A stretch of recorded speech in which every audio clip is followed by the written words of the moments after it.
45 years. That's how long fans of Little House on the Prairie waited for Melissa Gilbert to say what she just said.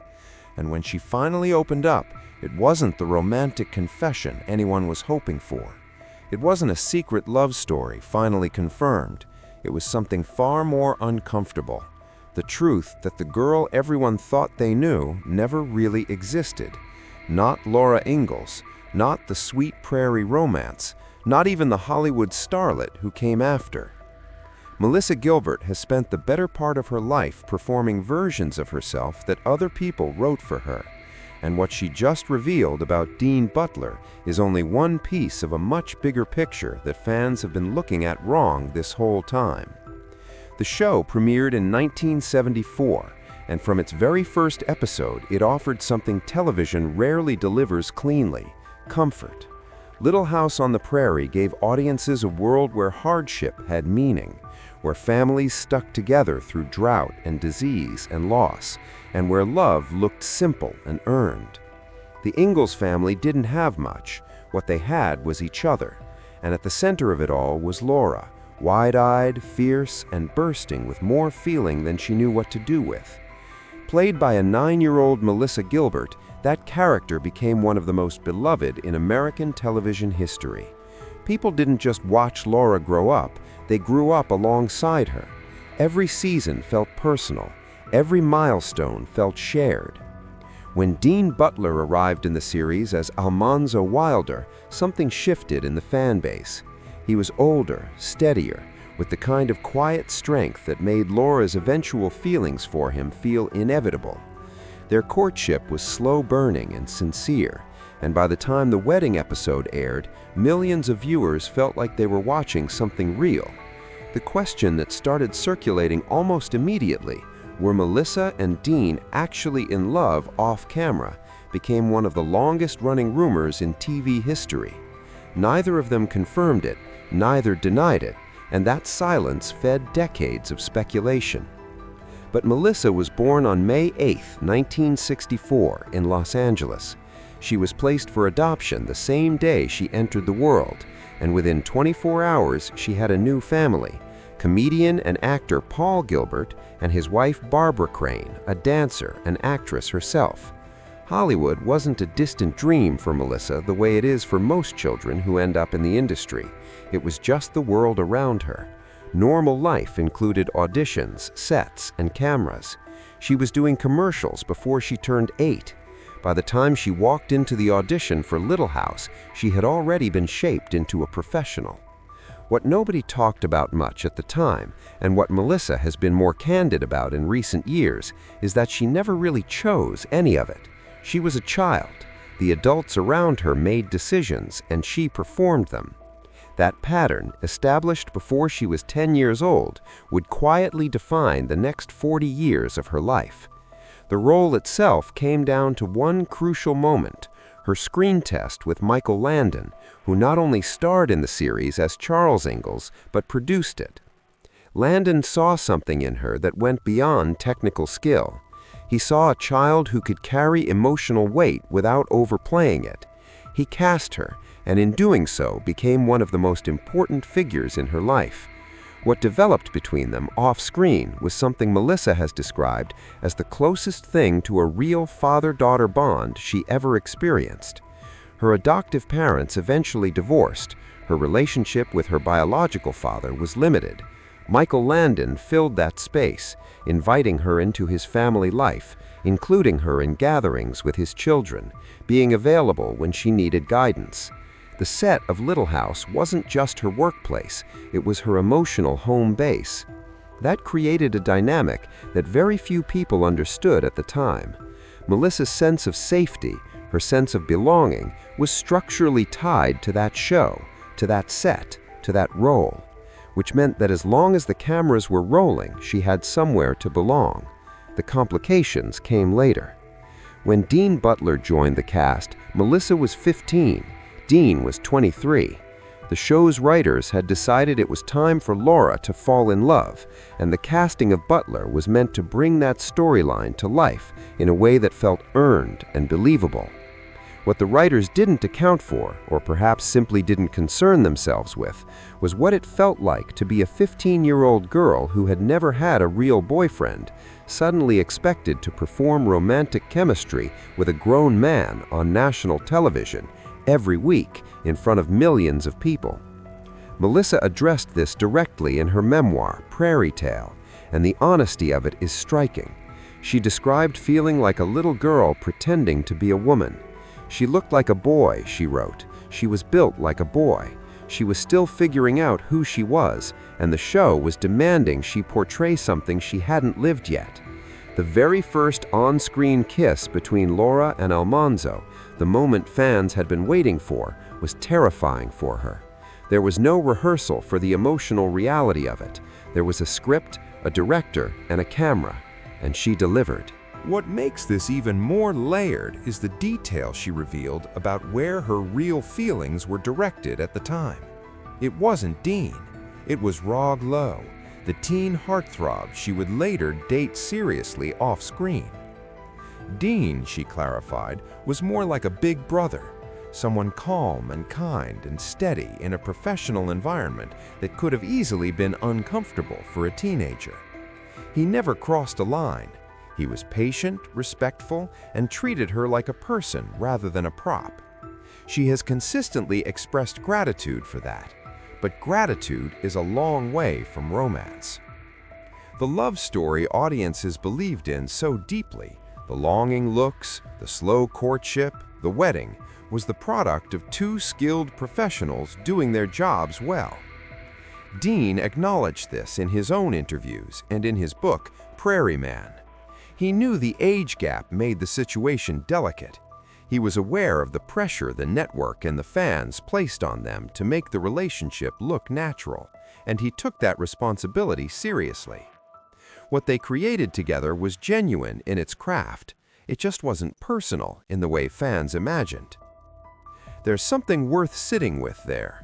The fact that it didn't come from real romantic feeling makes the performance more impressive, not less. They convinced millions of people. They became the standard against which fictional TV romances were measured for years. And they did it while Melissa was privately navigating the confusion of growing up in public, being perceived as a character rather than a person, and trying to figure out where the performance ended and she began. That question, "Who am I when I'm not Laura?" followed her off the set and into every chapter of her adult life.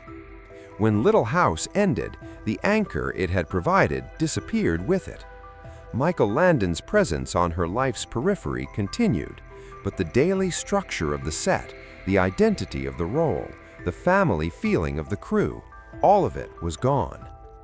Melissa was in her late teens, famous in a very specific way, and suddenly without the container that had given her life its shape. Hollywood, as it tends to do, offered a replacement. When she landed a role in the 1981 remake of Splendor in the Grass, the industry's version of who Melissa should be next became very clear very quickly. The prairie dresses were gone. The wholesome image was being rewritten. Wardrobe choices that felt foreign and uncomfortable, a sudden intense focus on her physical appearance, and a media landscape that had opinions about every change in how she looked. This was the new environment. She was 18 when she had her first nose job. The recovery was brutal. Complications led to 2 additional corrective procedures. She has described the pain as something she was not prepared for, a physical consequence of a decision made under pressure she was too young to fully identify. The breast implants came later, and they came from the same place, an industry that evaluates women through a very specific lens and rewards those who meet its standards. Melissa met them, and for years she carried that version of herself. But it was another performance, another role written by someone else. The personal life that ran alongside her career was equally turbulent. A long, serious relationship with Rob Lowe, a marriage to actor Bo Brinkman that produced her son Dakota and ended in divorce. A second marriage to Bruce Boxleitner, a blended family, more years, another ending. Through all of it, she was also dealing privately with alcohol and a deepening sense of not recognizing herself. Her memoir doesn't soften any of this. She wrote about addiction, broken relationships, the physical toll of surgeries, and the disorienting experience of being famous for something you did as a child, while struggling as an adult to build something real. In 2015, she made a decision that she later described as one of the most clarifying of her life. She had her breast implants removed. She stopped dyeing her hair.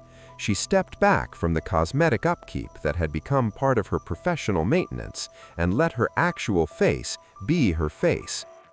Speaking to Prevention magazine, she pushed back against the language of anti-aging with a directness that felt earned. Aging is a privilege, she said, not a problem. Every line means something. She wasn't performing wisdom, she was reporting from experience. Around the same time, she had met actor Timothy Busfield, and the relationship that developed was quieter than anything she had known.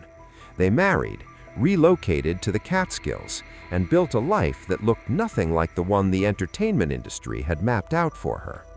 They grow their own vegetables, they raise chickens. There are stretches without reliable Wi-Fi, which for a woman who spent her entire childhood and most of her adulthood as a public figure is a kind of radical act. Her 2022 memoir, Back to the Prairie, documents this transition, the physical work of restoring a neglected property, the psychological work of restoring herself. Readers responded to it because it wasn't curated, it was just true. She has also spoken openly about her experience with misophonia, a condition she lived with for years on set without having a name for it. Small, ordinary sounds, chewing, tapping, would produce a response in her that felt disproportionate and confusing.